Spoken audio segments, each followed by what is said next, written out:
Welcome to Module 1, Part 1 of our GIS for Journalists course. So in this video, I'm going to talk about what is a map. A map is a representation of a place. In the Excellent Access Maps Cartography Guide, which was one of your readings this week, they make a really good point. Since a map is just a representation of a place, that means that every map is also an imperfect representation of a place. And here's why.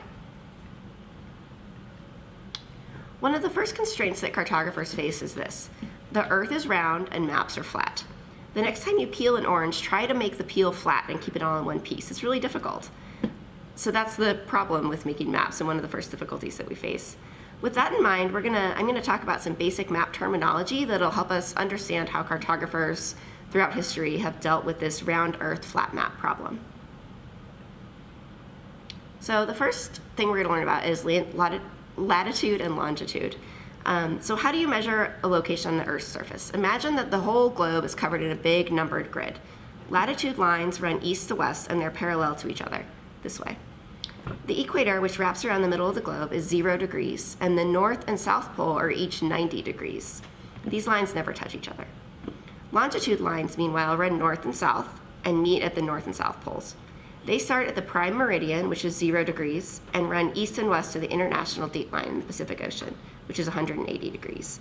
So these lines together form a grid that we can use to locate places on the Earth's surface. Next, we'll talk about how we measure the scale of a map and how maps are generalized. So scale on a map is defined mathematically, often expressed as a representative fraction. So 1 inch on the map might equal 100 miles. This is all relative when we're talking about zoomable digital maps that we and our readers are used to using. So when you zoom in, 1 inch might equal 100 feet or less. Map makers reduce and generalize data on more zoomed out or smaller scale maps, like this one of the whole United States, in order to avoid all the clutter and extra detail. And then when you're zoomed in, you'll have less detail or more detail, and then when you get to the closest in map, you'll get a lot more detail and see all the roads. So remember the orange problem? Cartographers have developed a few specific ways to deal with that. Projections are what we use to represent the round world on a flat map surface. And there's a few standard ways for projecting the round world onto a flat surface. You could do a cylindrical projection, a conical projection, good for something at one of the poles, or a planar projection where it's just kind of a flat plane against a round globe. But all of these projections are imperfect. So we like to say that projections make geographers sad. Each one distorts something about the round world and preserves other things. They can distort shape. Maps that preserve shape are good for topographic maps, weather maps, or property maps. This USA Today weather map was one that preserves the shape of the US as you think of it really well, but doesn't preserve other things so well. They preserve area. On maps that preserve area, the size of any area on the map is in true proportion to its size on the Earth. This is good for maps which show quantitative attributes by area, such as election maps or dot density maps. Maps can preserve distance. No map can accurately show the distance between every single point on the Earth's surface, but some maps, like this one that's based on a conical projection, preserves distance but distorts everything else. It's good for showing the distance between one point and everywhere else. And maps can preserve direction. That's SADD, shape, area, distance, or direction.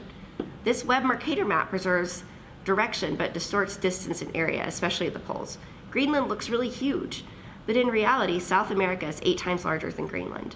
That makes it great for navigation. It was originally designed for sailors, but it scales up nicely, preserving the turns on neighborhood streets at 90-degree angle. That's why you see Google uses a version of this Web Mercator map for navigation, but it's not great at everything. So there are 2 general types of maps. So before joining the Texas Tribune this spring, I worked at the Washington Post and made maps there for about 5 years. I'm going to use the Post coverage of one event in 2014, a summit for leaders from nations in Africa, to illustrate 2 different types of maps. The first type is a reference map, and this shows places.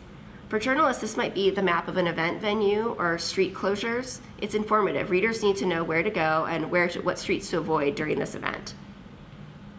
The second type of map is thematic. This shows data about the world. These strap maps are more abstract and require really careful design to avoid misrepresenting the data. In most of this course, we're going to focus on teaching you how to make thematic maps. So there's two main things to take away from this lesson. The first is a map is not an objective depiction of reality.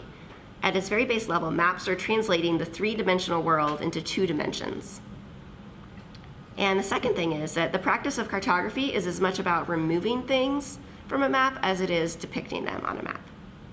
In the next video in this module, we're going to talk about the basics of when to use a map to tell a story. See you soon.